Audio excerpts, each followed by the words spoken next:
Evening lakay, kain tayo. Andito na ako ngayon sa apartment. Kasi bukas, flag grazing. Kaya layo ko.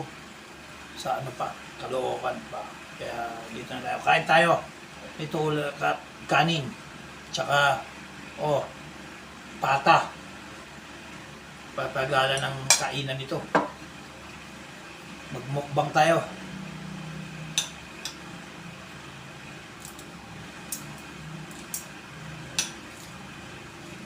Masarap pag maraming sabaw. Ayan o. Sabaw.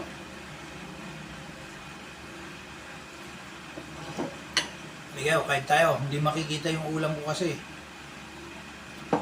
Hindi mayuko yung camera.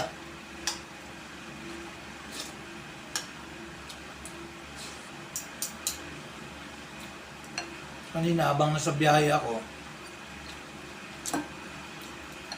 gutom na ako. Nangiginig ako sa gutom. Parang bumaba yung sugar ko pag ano. Pero hindi pa naman ako na diabetic.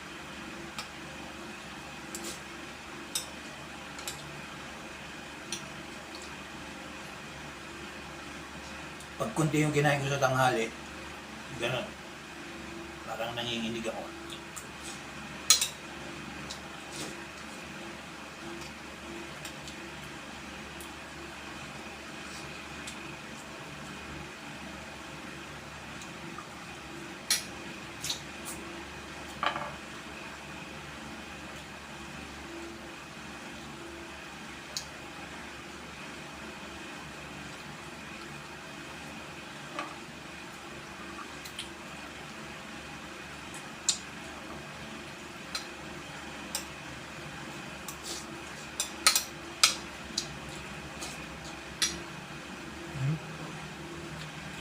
Pata.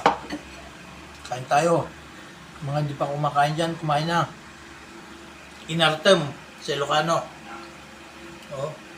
Hindi yung sili sa loob. Masarap pag may ganito.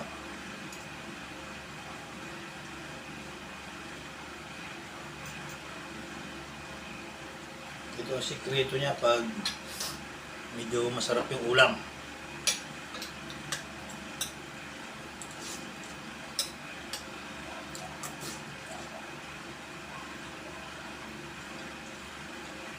Lalo pag medyo manghang. Sarap. Kain tayo. Huwag tayo inom ng tubig para maubos natin yung ulam. Diba?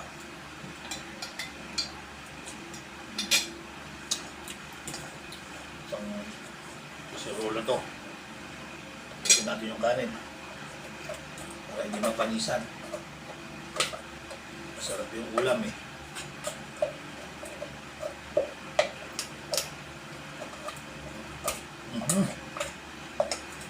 Yan.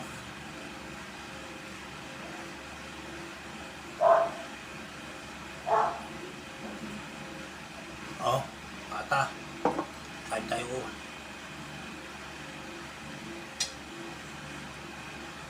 Paborito to ni Camacho.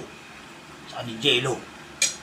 Kaya kayong dalawa, kain na. May mga kaibigan ko dyan sa City Hall.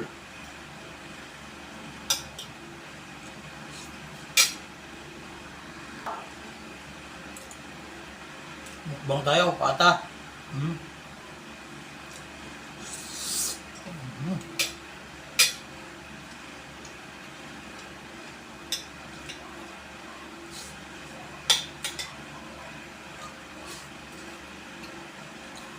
Bang kontra sa pata.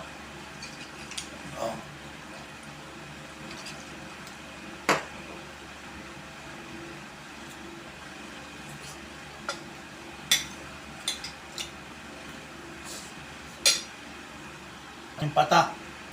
Hindi natin.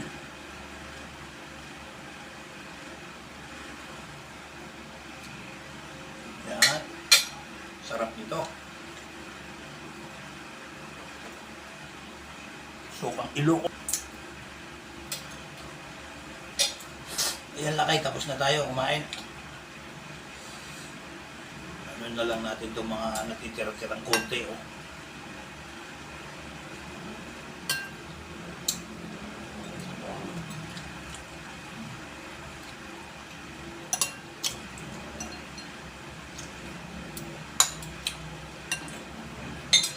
laman.